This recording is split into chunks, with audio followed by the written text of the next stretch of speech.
हम सभी बुलाए गए हैं कि हम प्रेम, आनंद, शांति, धैर्य, दयालुता, भलाई, विश्वसनीयता, कोमलता और आत्म संयम का फल उत्पन्न करें।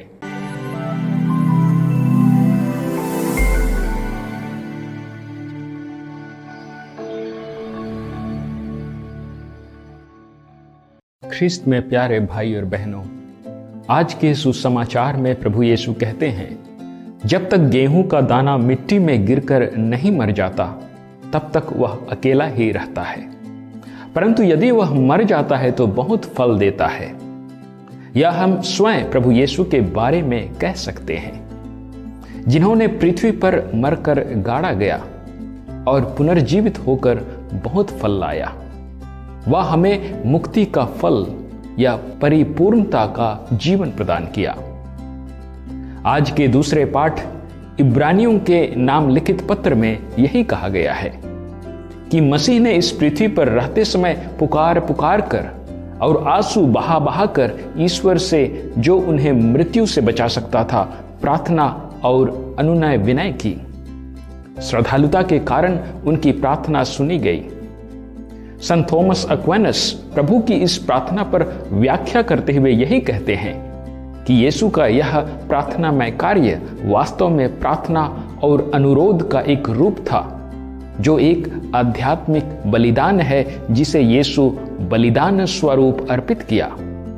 इस प्रार्थना में यीशु अनुनय विनय करते हैं और उसकी प्रार्थना बहुत ही प्रभावशाली है, जैसे कि संत याकूब का पत्र अध्याय 5 वाक्य 16 में हम यही पढ़ते हैं कि धर्मात्मा की भक्तिमय प्रार्थना बहुत प्रभावशाली होती है। यीशु की प्रार्थना उसकी विनम्रता को प्रकट करती है, जो मुंह के बल गिरकर गेत्सेमनी में प्रार्थना करते हैं। उन्होंने आंसू बहा बहा कर अपने लिए नहीं, पापियों के मुक्ति के लिए प्रार्थना की, जिससे हमें परिपूर्णता का जीवन प्राप्त हो। आज के पहले पाठ में नबी यिर्मयाह नए विधान के बारे में कहते हैं, जो प्रभु यीशु में पूर्ण होता है। नया विधान स्थापित करने के लिए यीशु अपने क्रूस मरण द्वारा हमें पापों से मुक्ति दिलाई है, जिसके कारण फिर से पाप के लिए बलिदान की आवश्यकता नहीं रही है।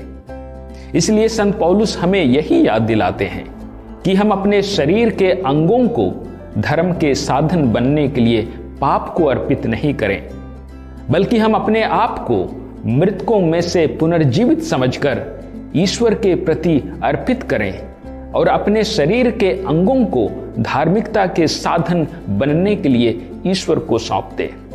तभी हम अपने जीवन में फलदायी बन सकते हैं। हम सभी बुलाए गए हैं कि हम प्रेम, आनंद, शांति, धैर्य, दयालुता, भलाई, विश्वसनीयता, कोमलता और आत्म संयम का फल उत्पन्न करें। यीशु के प्रेरित संत पौलुस ने अपने जीवन और कार्य में पवित्र आत्मा के फलों को उत्पन्न किया। अनेक चुनौतियों एवं कठिनाइयों का सामना करने के बावजूद भी उन्होंने निरंतर ईश्वर और दूसरों के प्रति प्रेम दिखाया। विपरीत परिस्थितियों के बावजूद वह प्रभु में आनंद मनाया। उन्होंने शांति के बारे में अक्सर लिखा और विश्वासियों को इसे प्राप्त करने के लिए हमेशा प्रोत्साहित किया। संत पौलुस धैर्य से सब कुछ सहा, सहभागियों और अपने विरोधियों के प्रति दयालुता और भलाई दिखाया, दूसरों के प्रति कोमलता से संवाद किया और अपने कर्मों और इच्छाओं में आत्म संयम का पालन किया।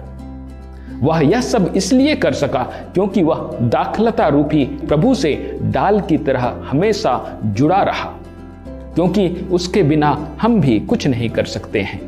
आइए आज हम प्रार्थना करें कि हम पवित्र आत्मा की कृपा द्वारा ईश्वर से जुड़े रहें और प्रेम, आनंद, शांति, धैर्य, दयालुता, भलाई, विश्वसनीयता, कोमलता और आत्म संयम का फल उत्पन्न करें और हर प्रकार के पापों से दूर रहें। आमीन।